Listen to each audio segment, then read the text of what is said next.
बोलो सच्चे दरबार की जय। देवी भागवत के महात्म्य में इस कहानी में जाम्बवान के यहाँ से श्री कृष्ण के मणि प्राप्त करने तथा जाम्बवती से विवाह करके द्वारका लौटने की कथा है। ऋषियों ने पूछा, महाबुद्धिमान सूत जी, महाभाग वसुदेव ने कैसे पुत्र प्राप्त किया? भगवान श्री कृष्ण ने परिभ्रमण करके प्रसेन को कहाँ खोजा और क्यों खोजा? श्रीमद् देवी भागवत की यह कथा वसुदेव जी ने किस विधि से सुनी और इसके कौन वक्ता हुए, यह बताने की कृपा कीजिए। सूत जी बोले, भोजवंशी राजा सत्राजित द्वारका में सुखपूर्वक रहते थे। उनके द्वारा सदा सूर्य का आराधन हुआ करता था। भगवान सूर्य ने सत्राजित की भक्ति से परम प्रसन्न होकर के उन्हें अपने लोक का दर्शन कराया। साथ ही उन्हें एक स्यन्मंतक नामक मणि दी। सत्रजित उस मणि को गले में धारण करके द्वारका आए। वह मणि अत्यंत चमकीली थी। उसे देख करके पूर्ववासियों ने समझा कि सूर्य नारायण हैं।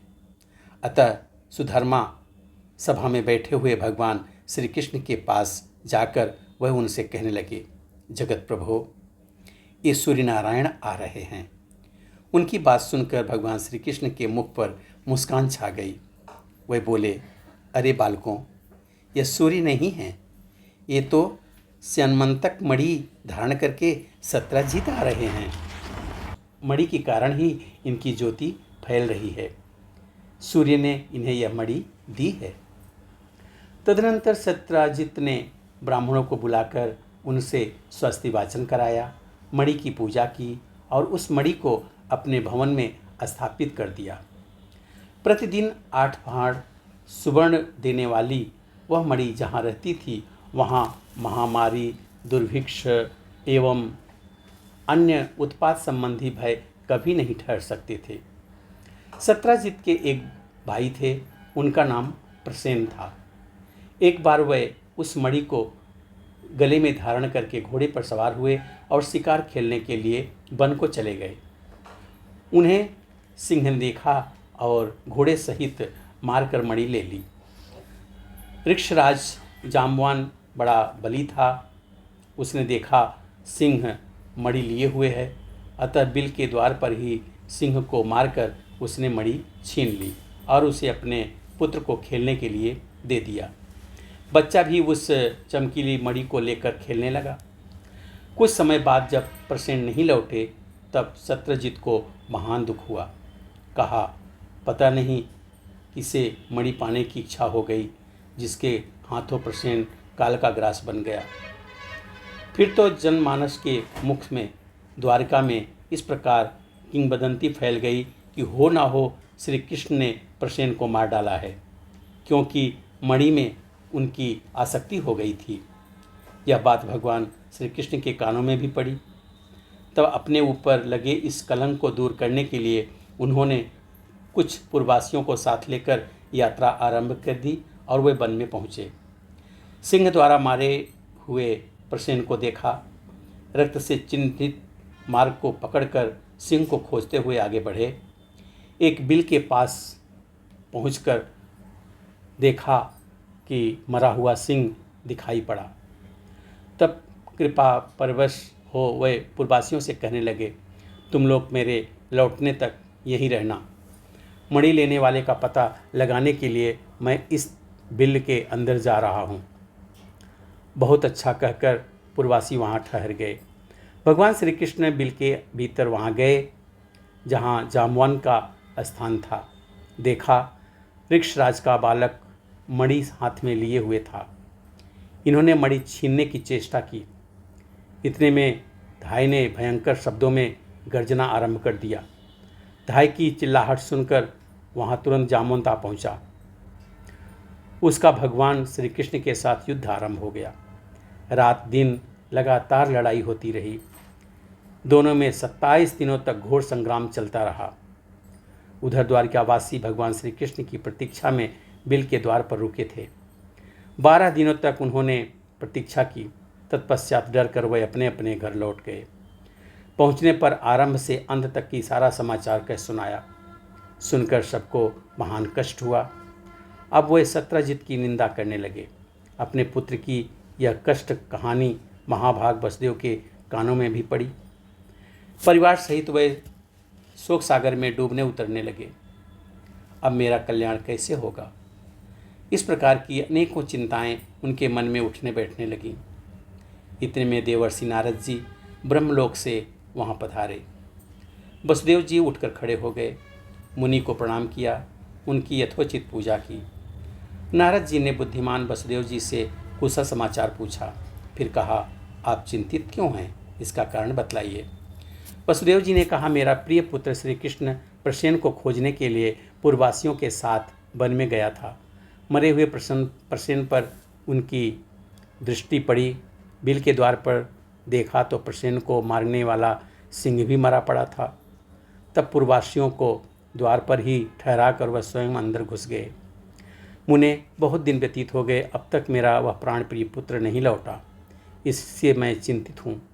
ऐसा कोई उपाय बताने की कृपा कीजिए जिससे मेरा लड़का शीघ्र वापस आ जाए। नारद जी बोले, यदुश्रेष्ठ, तुम पुत्र प्राप्ति के लिए अंबिका देवी की आराधना करो। उनकी आराधना से ही तुम्हारा शीघ्र कल्याण होगा। वसुदेव जी ने पूछा, देवर से, ये अंबिका देवी कौन है? उनकी क्या महिमा है और कैसे उनका पूजन होता है? भगवान, यह बताने की कृपा कीजिए। नारद जी बोले, महाभाग वसुदेव, अंबिका देवी के संपूर्ण महात्म्य को विशद रूप से कौन कह सकता है? मैं संक्षेप में कुछ कहता हूँ, सुनो। भगवती अंबिका नित्य स्वरूपिणी है। सतचित और आनंद में उनका श्री विग्रह है। वह सर्वोपरि हैं। यह चराचर जगत उनसे ओतप्रोत है। उन्हीं की आराधना के प्रभाव से ब्रह्मा जी इस चराचर जगत की रचना करते हैं। मधु और कैटभ से भयभीत होने पर पितामह ने देवी की ही स्तुति की थी और वह भय से मुक्त हुए थे। उन्हीं की कृपा से भगवान विष्णु इस जगत का रक्षण करते हैं। भगवान रुद्र पर उनकी कृपा दृष्टि पड़ी, तभी संसार के संहार में वह सफल हो सके। वही संसार बंधन में हेतु हैं। मुक्त कर देना भी उन्हीं का काम है। वह देवी परमा विद्या स्वरूपिणी हैं। संपूर्ण शक्तिशालियों पर भी उनका शासन रहता है। तुम नवरात्रि विधि से उन भगवती जगदम्बिका का पूजन करके 9 दिनों में श्रीमद् देवी भागवत का पुराण सुनो। उस पुराण के श्रवण करने से शीघ्र ही तुम्हारा पुत्र लौट आएगा। इस पुराण के पढ़ने और सुनने वालों से भुक्ति मुक्ति दूर नहीं रह सकती। इस प्रकार मुनिवर नारद जी के कहने पर वसुदेव जी ने उनके चरणों में मस्तक झुकाया और अपार प्रसन्नता प्रकट करते हुए वह कहने लगे। वसुदेव जी बोले, भगवान, आपके कहने पर भगवती जगदम्बिका के कृपा प्रसाद से सिद्ध होने वाला अपना पूर्व प्रसंग मुझे याद आ गया है। उसे मैं कहता हूँ, सुनिए। पहले की बात है, आकाशवाणी से यह जानकर कि देवकी के 8वें गर्भ से कंस का निधन होगा। पापी कंस ने भय के कारण मुझे सभा में घेर लिया। अपनी ही स्त्री देवकी के साथ मुझे कारागार की हवा खानी पड़ी। जो ही बच्चे पैदा होते दुरात्मा कंस उन्हें मार डालता था। कंस के हाथों मेरे 6 बालकों की मृत्यु हो जाने पर देवकी के अंतःकरण में शोक का सागर उमड़ पड़ा। अब वह कल्याणी दिन रात चिंता करने लगी। तब मैंने मुनिवर गर्ग जी को बुलाकर उनके चरणों में मस्तक झुकाया, पूजा की, अन्वय विनय किया और पुत्र की इच्छा प्रकट करते हुए देवकी की कष्ट कथा उनसे कह सुनाई। मैंने कहा, भगवान, आप करुणा के सागर हैं। यादों में आपसे दीक्षा पाई है। मुने, आप दीर्घजीवी पुत्र प्राप्त होने का साधन बतलाने की कृपा करें। तब दयानिधि गर्ग जी प्रसन्न होकर के मुझसे कहने लगे। गर्ग जी ने कहा, महाभाग वसुदेव, दीर्घजीवी पुत्र प्राप्त होने का उपाय बतलाता हूँ, सुनो।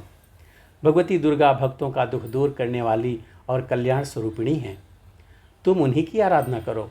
उनकी कृपा से तुम्हारा तुरंत कल्याण हो जाएगा, क्योंकि उनकी उपासना से अखिल जनों के समस्त मनोरथ पूर्ण हो जाते हैं। भगवती दुर्गा में भक्ति रखने वाले मनुष्यों को जगत में कुछ भी दुर्लभ नहीं है। मुनि के यों कहने पर हम पति पत्नी दोनों ने हृदय में अपार हर्ष को धारण किया। मैंने अत्यंत भक्ति भाव से उनको प्रणाम किया और हाथ जोड़कर कहा, भगवान आप परम दयालु हैं। यदि मुझ पर कृपा आपकी हो तो मथुरापुरी में रहकर ही आप मेरे लिए भगवती जगदम्बिका जी की आराधना आरंभ कर दीजिए। महामते, मैं कंस के यहाँ बंदी बना हूँ। इस समय मुझसे कुछ भी होने की संभावना नहीं दिखती, अतः आप ही इस दुख रूपी दुस्तर सागर से उद्धार करने की कृपा कीजिए।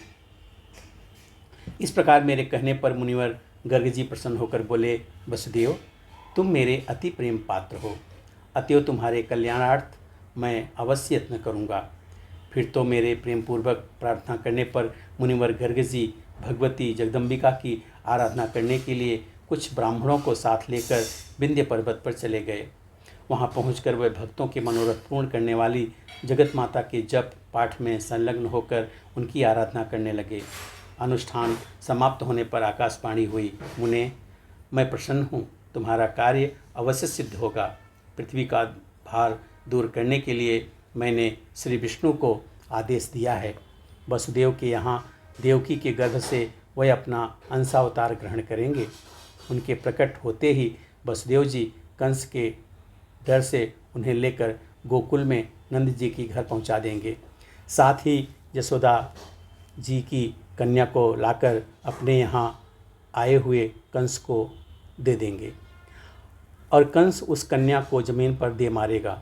इतने में ही वह कन्या कंस के हाथ से छूट जाएगी, उसका अत्यंत मनोहर रूप हो जाएगा। मेरा ही अंश रूप विग्रह धारण करके वह विंध्यगिरी पर जाकर जगत के कल्याण में संलग्न हो जाएगी। इस प्रकार आकाशवाणी सुनकर मुनिवर गर्ग जी ने भगवती जगदम्बिका को प्रणाम किया। अत्यंत प्रसन्न होकर वे मथुरापुरी में आए। मैंने उनके मुख से देवी का वरदान सुना। सुनते ही हम पति पत्नी दोनों को बड़ी ही प्रसन्नता हुई। मेरे हृदय में आनंद का समुद्र उमड़ पड़ा। तभी से भगवती जगदम्बिका का उत्तम महात्म्य मैं जानता था। देवर से आज ही आपके मुखारबिंद से वही महात्म्य मैं सुन रहा हूँ। अतः प्रभो आप ही मुझे श्रीमद् देवी भागवत सुनाने की कृपा कीजिए। देवर से आप दया के सागर हैं, मेरे सौभाग्य से ही आपका यहाँ आगमन हुआ है। वसुदेव जी का कथन सुनकर नारद जी प्रसन्न हो गए। शुभ दिन और शुभ नक्षत्र में उन्होंने कथा आरंभ कर दी। कथा की निर्विघ्न समाप्ति के लिए अनेकों ब्राह्मण निर्वाण जप करने लगे। कुछ ब्राह्मणों ने मार्कंडेय पुराणोक्त दुर्गा सप्तशती का पाठ प्रारंभ कर दिया। नारद जी के प्रथम स्कंद से कथा आरंभ की। वसुदेव जी भक्तिपूर्वक सुनते रहे। 9वें दिन कथा प्रसंग समाप्त हुआ। महाभाग वसुदेव जी ने प्रसन्न होकर पुस्तक और कथावाचक की यथोचित पूजा की। उस समय भगवान श्री कृष्ण का जाम्बवान के साथ बिल में युद्ध चल रहा था। पश्चात भगवान श्री कृष्ण के मुष्टि प्रहार से जामवंत घायल हो गया। उसकी देह रक्त से सन गई।